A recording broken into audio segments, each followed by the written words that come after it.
Mitäs tässä? Kovaa duunia on ollut tehty siviilielämässä ja nyt pikkuhiljaa päästään keskittyä ensi viikon peleihin. Ja siellä on 4 kovaa matsia ja niistä kun ottaa 8 pinnaa, niin sitten näyttää aika hyvältä.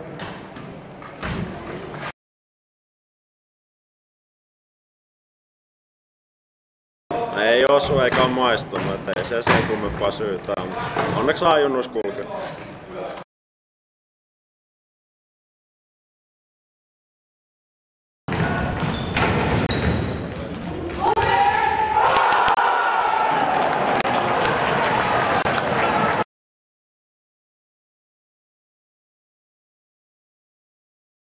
No kyllä se pelisilmä on tärkein, että sillä pärjää pitkälle.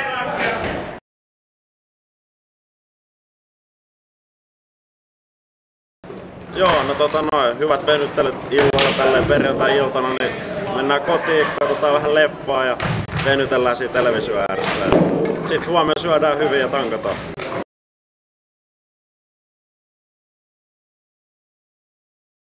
No totta kai näiden vanhojen konkareiden ottelu varmaan kanssa melkein yhtä mielenkiintoinen kuin meidän peli, mutta totta kai paljon yleisöä ja hyvä tunnelma ja paljon maaleja, että saadaan salibändi taas nousuun.